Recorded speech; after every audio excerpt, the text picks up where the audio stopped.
에스더 1장 1절부터 9절까지 교독하겠습니다. 에스더 1장 1절부터 9절.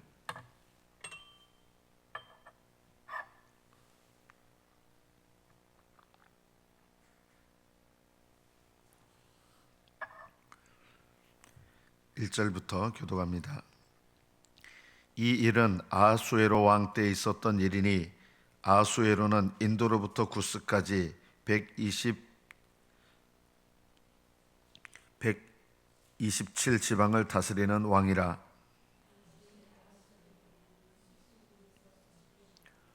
왕위에 있은 지 제3년에 그의 모든 지방관과 신하들을 위하여 잔치를 베푸니 바사와 메대의 장수와 각 지방의 귀족과 지방관들이 다 왕 앞에 있는지라.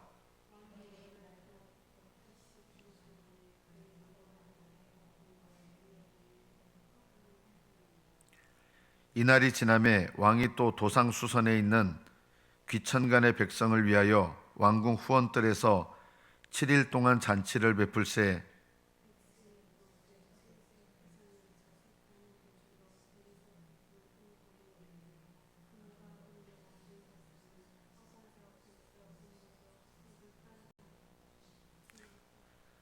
금잔으로 마시게 하니 잔의 모양이 각기 다르고 왕이 풍부하였으므로 어주가 한이 없으며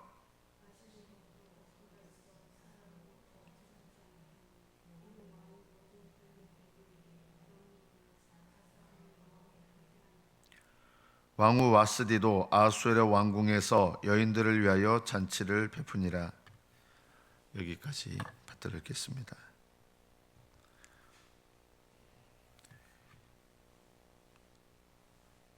이 에스더의 남편이 되는 아하수에로 왕은 여러분들도 이미 모르는 새에 익숙한 사람입니다.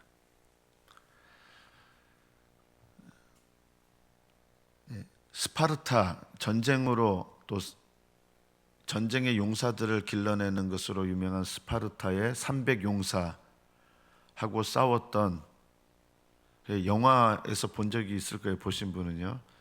300명의 사람들하고 싸운 왕이 누구냐면 그 대머리 배우가 연기했던 그 사람이 바로 에스더의 남편입니다. 그리고 실제로 이 아하수에로 왕은 역사상 또 유명한 왕입니다. 왜냐하면 세계 역사상 3대 해전이라고 불리는 해전 중에 그 중에 하나가 이 살라미스 해전이거든요. 이 살라미스 해전의 주인공이 또 이 아하수에로 왕입니다. 물론 이 살라미스 해전이 왜 중요한 해전이냐면 세계 역사의 흐름을 보면 아수르, 세계사에서는 아시리아라고 이렇게 표기되는 아수르 시대가 있었고, 그 다음 시대는 바벨론 시대입니다. 바벨로니아. 이 바벨론을 멸망시키고 두 연합국이 계속 다스리는 세계사의 주역이 되는데 메데바사, 성경에는 메데바사라고 되어 있고, 세계사에서는 메디아, 페르시아, 여러분 많이 들어본 적이 있을 거예요. 페르시아가 이제 바사라는 이름으로 성경에 표기됩니다. 이 페르시아의 메디아하고 페르시아하고 이 연합을 해가지고 세계사의 주역이 되는데, 그 페르시아의 우두머리격이 시초가 되시는 분이 또 누구냐? 이 아하수에로 왕입니다. 세계사 속에서는 크세르크세스라고 이름이 되어 있습니다. 크세르크세스가 바로 아하수에로입니다. 그리고 이 메데 바사가 멸망되고 그 다음 시대가 여러분도 들어봤을 법한 알렉산더 대왕에 의해서 헬라 시대가 본격적으로 시작되죠. 이 헬라 시대가 시작되는 결정적인 계기가 사실은 어디서부터 시작되느냐? 메데 바사와 헬라가 전쟁을 벌여서 결정적인 승기를 거두는 것이 바로 살라미스 해전입니다. 그러니까 이 살라미스 해전에서 패함으로 세계사의 주류가 페르시아에서 헬라로 옮겨지게 되는 그런 중요한 해전이 되는 것이 살라미스 해전입니다. 이 살라미스 해전은 언제 일어난 사건이냐면 주전 480년경 일어났습니다. 주전 480년에 살라미스 해전이 일어났고, 이 아하수에르 왕, 오늘 본문에 등장하는 아하수에르 왕은 언제 왕위에 등극하느냐? 주전 485년. 그러니까 살라미스 해전이 일어나기 5년 전에 왕이 된 거예요. 아하수에르가요. 아하수에르가 왕이 되었을 때 5년 후에 살라미스 해전이 일어나는 거예요. 그리고 오늘 본문의 말씀은 아하수에르가 왕이 된 지 제3년이라 그랬습니다. 제3년이라는 말은 살라미스 해전이 일어나기 2년 전의 일이에요. 2년 전에 뭘 했느냐? 6개월 동안 오늘 본문에 보면 이 페르시아가 엄청난 땅을 정복한 상태거든요. 바벨론을 무너뜨린 이후에 세계사, 서양사죠. 사실 정확하게 말하면 서양사의 주역이 된 게 이게 페르시아인데, 이 페르시아가 127도를 다스렸다는 거예요. 엄청나게 많은 땅을 이렇게 정복한 상태에서 거기에 있는, 여기에는 이스라엘도 이미 포함되어 있어요. 자기들이 다스리고 있는 조그마한 나라들의 왕까지 다 모아가지고 6개월 동안 잔치를 벌인 거예요. 이 잔치를 왜 벌였을까요? 이게요, 일사불란하게 이제 그리스 세력과 싸우려고 하기 위해서 요즘 말하면 이 털을 미리 토대를 닦아 놓는 거죠. 그래서 이 메데바사가 다스리는 지역의 모든 이 조그마한 나라의 왕들 다 포함해 가지고 6개월 동안 이런 잔치를 벌이면서 뭘 준비를 한 거냐?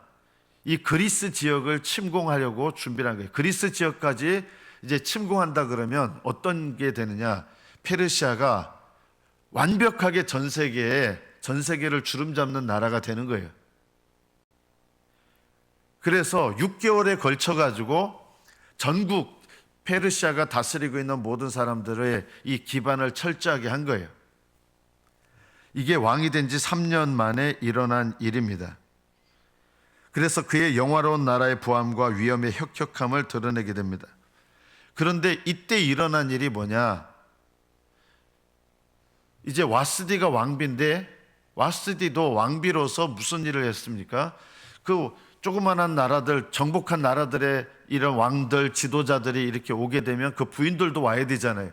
그러니까 이 와시디라고 하는 왕비는 요즘 말로 말하면 이런 거예요. 대통령 영부인이 저기 그 도지사들 이렇게 부르면 도지사 부인들 다시 모아가지고 여자들끼리 이렇게 잔치를 벌이는 식으로 이렇게 된 거예요. 그러니까 와스디라는 왕비가 여자들만을 모아서 6개월 동안은 전국을, 바사가 다스리는 모든 곳을 이렇게 잔치를 벌이면서 털을 다졌고, 그 다음에 이제 뭐를 했느냐? 이 페르시아의 수도가 수산이거든요. 이 수산, 도성인 수산을 일주일 동안 잔치를 베풀면서 빈부를 물러나고, 부자들만 한 게 아니라 가난한 사람들까지 다 참여시켜서, 이제 이게 뭐예요? 사실은 이제 그리스 쪽을 침공하기 전에, 그리스는 한 나라가 아니에요. 여러 나라들이 다 이렇게 연합을 이루고 있는 그런 체제거든요. 도시국가들이. 그래서 이 그리스와 전쟁을 하기 위해서 뭘 하느냐? 먼저 수도부터 제대로 확 잡아놓고 출정을 해야 되는 거예요. 그래서 일주일 동안 도성 수산, 수도인 이 수산에서 또 잔치를 베풀면서 빈부 귀천을 물러나고, 요즘 말로 말하면 포퓰리즘을 실행한 거예요. 사람들 이렇게 마음을 얻어서 어디 간 다음에 반란 일어나면 안 되잖아요. 대대적인 전쟁을 하는데 왕까지 참여해가지고 해외로 출정을 하는데, 거기서 만약에 도성 수산에서 누가 반란을 일으킨다?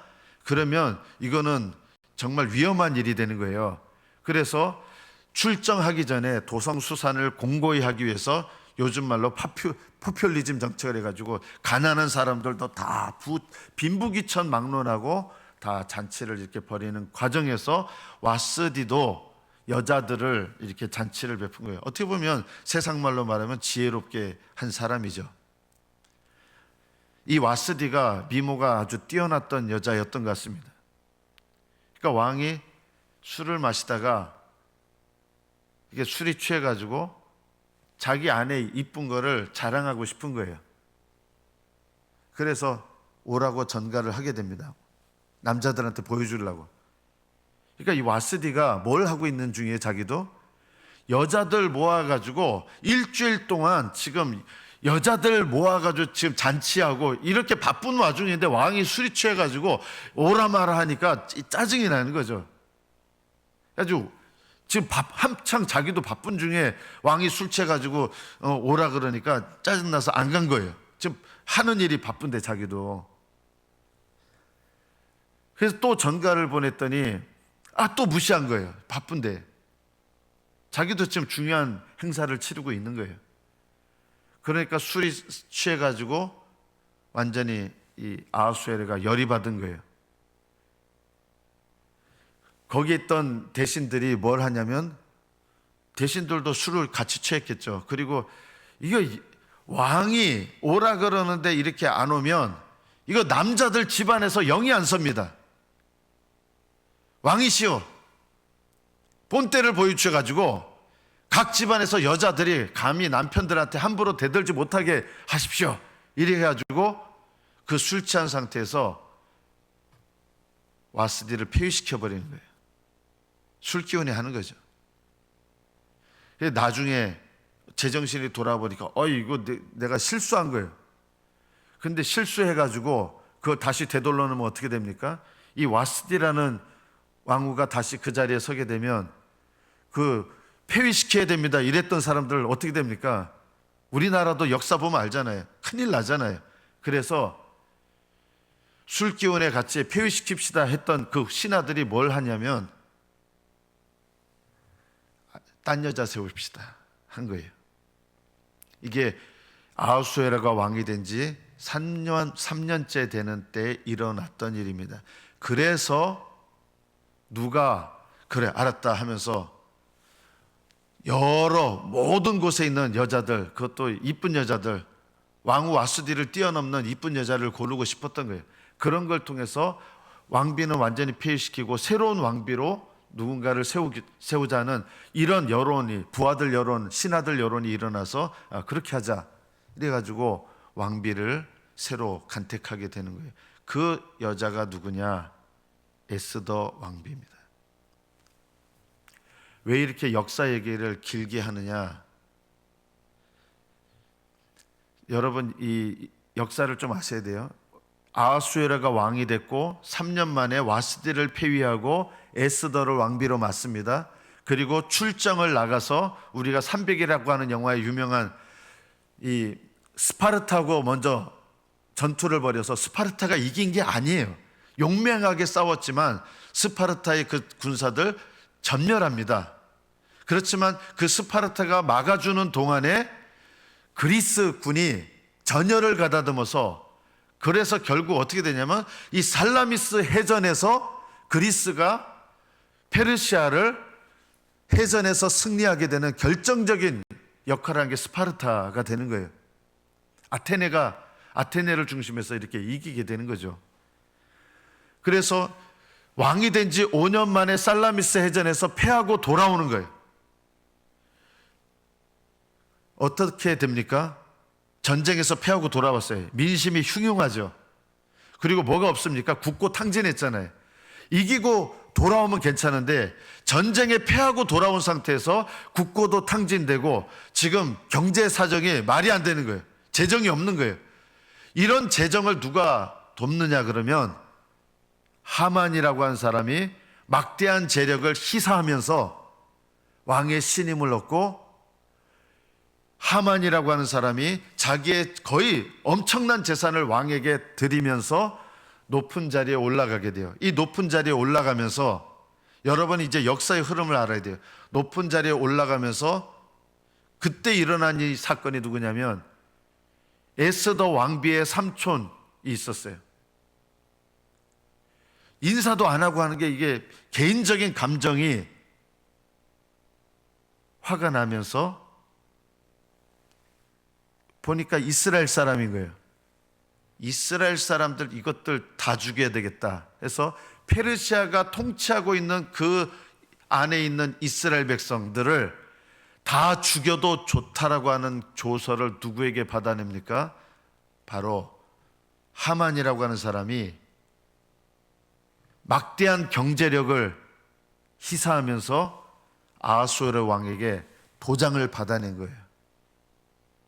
이스라엘을 다 죽여도 좋다라고 하는 도장을 받은 거예요. 여러분, 이게 뭐냐면 사단의 역사입니다. 하나님께서 징계하고 계시지만 하나님의 약속은 떠나지 않은 백성이잖아요. 택하신 백성이잖아요. 이런 이스라엘 백성을 씨를 말려버려야겠다고 하는 생각을 누구에게 준 거냐면 하만이라고 하는 사람에게 사단이 준 거예요. 처음에는 개인적인 감정으로 시작된 것 같은데 이스라엘 민족 전체를 내가 멸망시켜야겠다. 돈을 아끼지 않는 거예요. 이런 일이 일어난 거예요. 이것이 에스더서의 이야기예요. 이게 우연히 된 것 같지만 우연히 된 게 아니라 사단의 역사라는 걸 알아야 돼요. 이스라엘 민족을 하나님을 대적해서 이스라엘 민족 전체를 씨를 말라버리게 하는 이 사단의 역사가 개인에게 하만이라고 하는 사람, 하만이라는 사람이 또 어느 민족인지 아십니까? 아말렉 족속입니다. 이 아말렉 족속은 누구냐? 이스라엘 백성이 사울 임금이 왕이었을 때 하나님께서 완전히 진멸하라고 했는데 사울 왕이 진멸하지 않고 살려 남겨줍니다. 그들의 후손이 남아서 결국은 이스라엘을 어떻게 보면 역사적인 원수예요. 아말렉과 이스라엘은 원수적인 나라고 하나님께서 내가 아말렉과 대대로 싸우리라 이렇게 말씀하실 정도로 아말렉은 이스라엘과 원수진 나라인데 이런 역사의 흐름 속에서 아말렉의 후손인 이 하만이 자기의 모든 전 재산을 거의 쏟아 부으면서까지도 왕의 신임을 얻어서 살라미스 해전에서 패한 왕의 신임을 얻어서 이스라엘 민족을 전체를 없애버리려고 했던 사건이 언제 일어나느냐?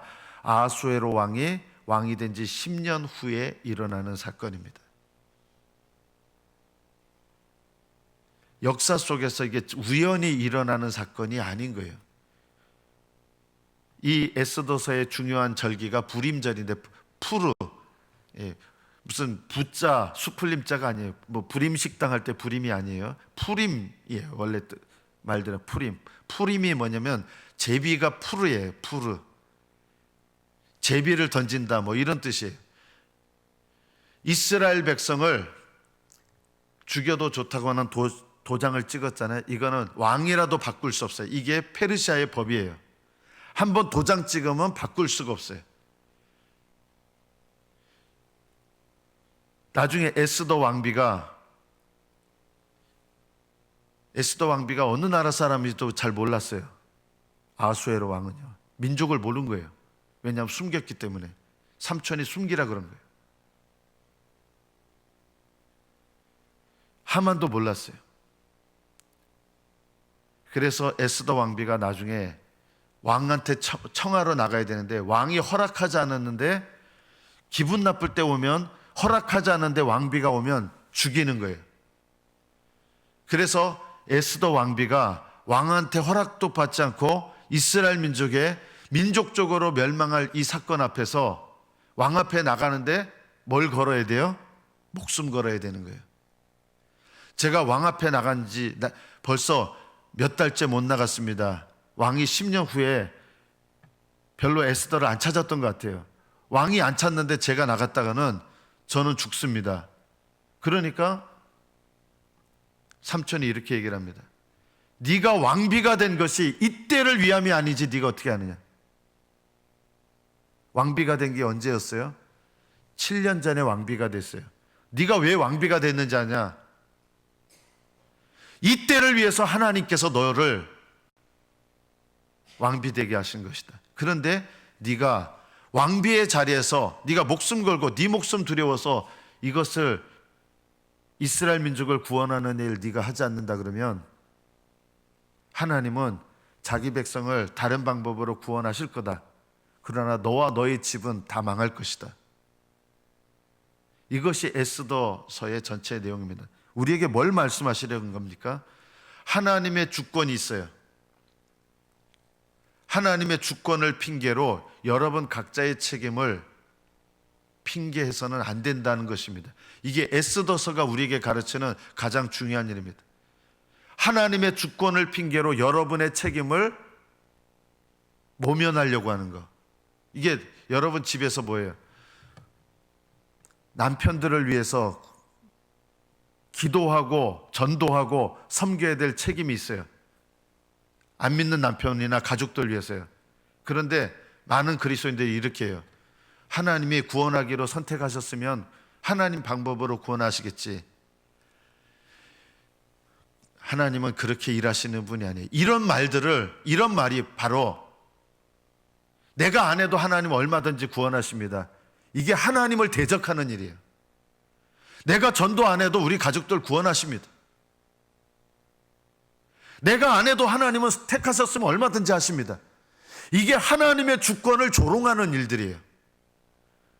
하나님의 주권을 인정하는 듯 하면서 하나님의 주권을 조롱하는 게 뭐냐면 내 책임에 하나님이 알아서 하시겠죠. 내가 안 해도.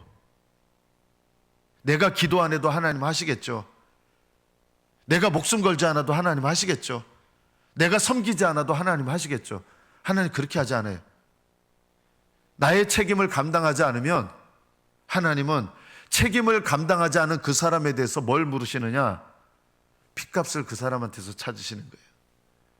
하나님의 주권을 핑계대면 안 되는 거예요.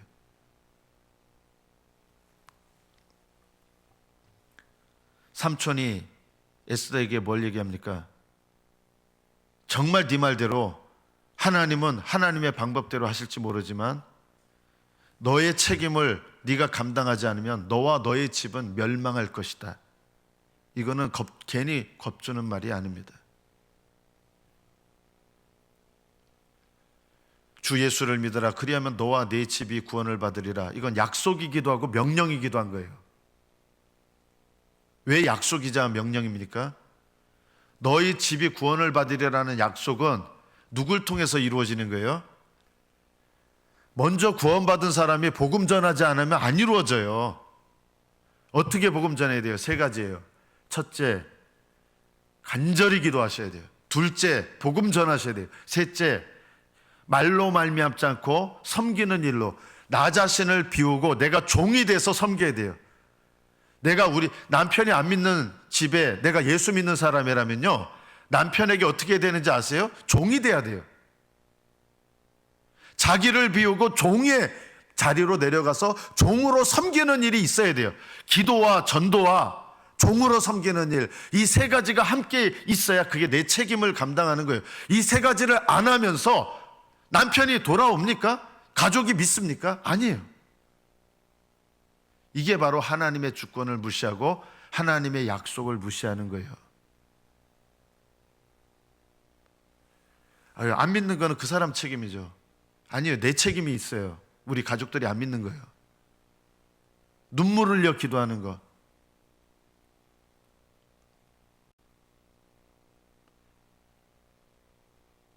사람이 믿는 게 내 힘으로 됩니까? 하나님 힘으로 되죠. 내 힘으로 안 돼요. 그런데요, 내가 해야 될 책임이란 게 있잖아요. 믿는 거는 내 힘으로 되는 게 아닌데 내게 맡기신 책임이 간절하게 기도하는 거, 복음 전하는 거, 종의 자리로 내려가서 섬기는 거, 구원을 위해서. 이 세 가지가 하나님께서 뜻하신 주권이 일어나게 하시는 나의 책임 세 가지입니다.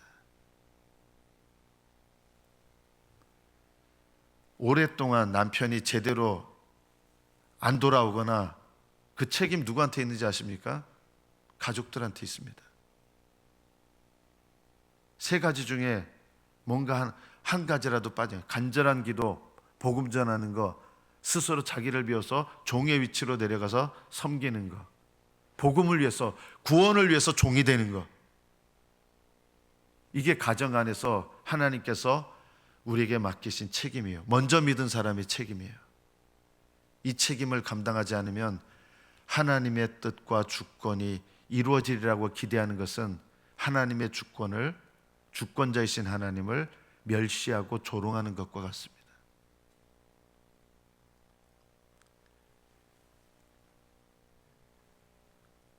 왜 남편들이 안 돌아옵니까? 하나님 약속이 있는데 안 돌아오는 이유는 그 약속에 응답하는 나의 책임이 없는 거예요.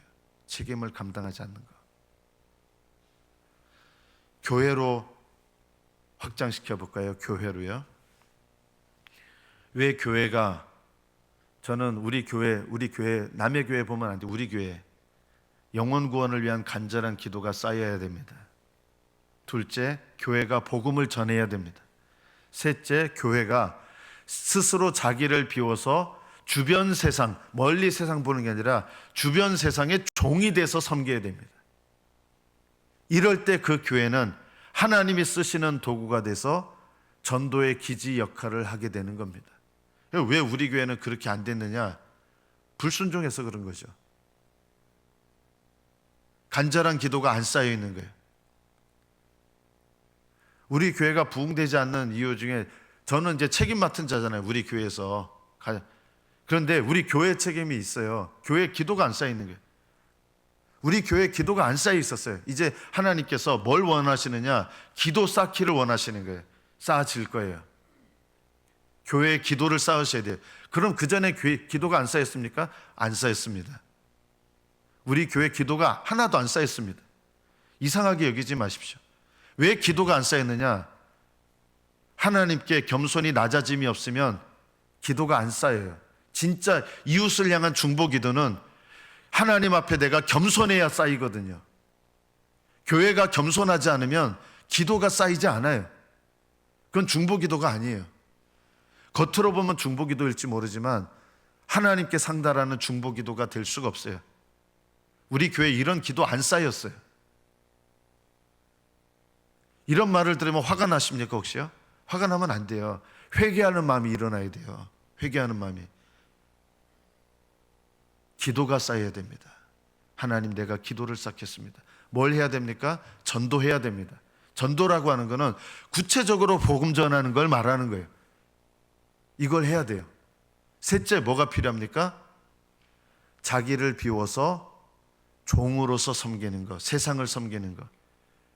교회는요, 세상을 섬기는 종이에요. 스스로 비워서, 억지로 되는 게 아니라. 그래야 교회는 구원의 기지가 되는 것입니다. 가정도 그렇고 교회는 확대된 가정입니다. 여러분 가정에서 구원의 역사가 일어나길 바랍니다. 기도 쌓으셔야 돼요. 왜 남편들이 안 돌아오느냐? 자식들이 안 돌아오느냐? 기도가 안 쌓여서 그런 거예요.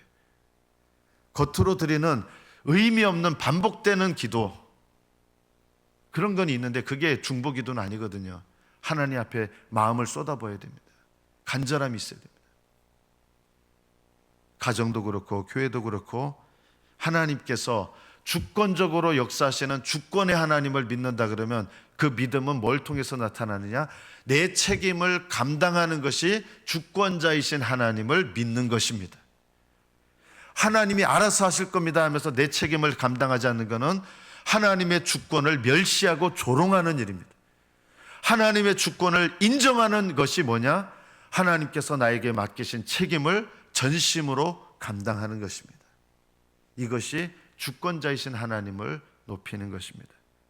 말씀을 맺습니다. 에스더는 도망가려고 그랬습니다. 처음에. 그러나 삼촌이 지금 네가 8년, 7년 전에 왕비가 된 것이 이때를 위함이 아니냐. 그게 고깝게 들린 게 아니라 에스더 왕비가 깨달아졌어요. 믿어졌어요. 그래서 어떻게 반응합니까? 죽으면 죽으리라.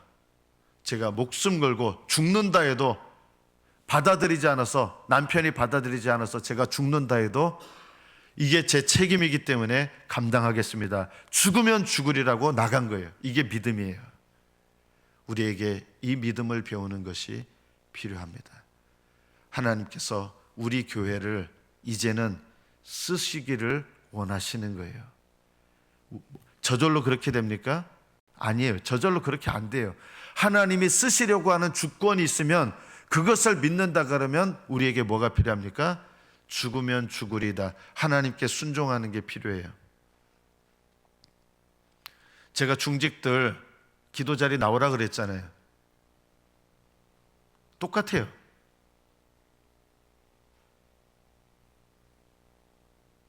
하나님의 말씀대로 믿고 순종하는 것이 믿음입니다.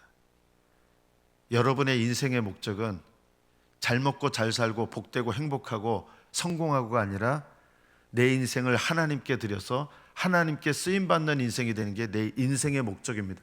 죽으면서 없어지는 것은 내 인생의 목적이 될 수가 없습니다. 영원히 있어야 될 것이 내 인생의 목적이 되어야 됩니다. 성도 여러분, 저는 우리 교회가 하나님께 쓰임받는 하나님의 거룩한 집이 되기를 축복합니다. 이 집은 기도의 장소가 되어야 되고 전도의 장소가 되어야 되고 섬김의 장소가 되어야 됩니다. 그러면 하나님께서 기쁘게 쓰실 것입니다. 이런 교회가 되도록 위하여 기도하시고, 이런 교회가 되도록 기도하는 것이 교회를 사랑하는 겁니다. 교회 사랑한다고 하시는 분들 많은데요, 다 말만 사랑해요. 교회를 사랑하는 것은 이거예요. 세 가지요. 이런 교회로 쓰임받도록 하나님 앞에 내 자신을 들여 기도하는 것, 이런 교회로 쓰임받도록 복음 전하는 교회가 되도록 나를 헌신하는 것, 그리고 교회가 세상을 섬기는 종이 돼서 복음을 증거하는 능력이 되도록 종이 돼서 섬기도록 하는 것, 이것이 바로 이거 세 가지가 있어야 진짜 교회를 사랑하는 것이고 가정을 사랑하는 것입니다. 가정과 교회를 사랑하시고 하나님을 사랑하시는 저와 여러분 되시기를 축복합니다. 기도하겠습니다.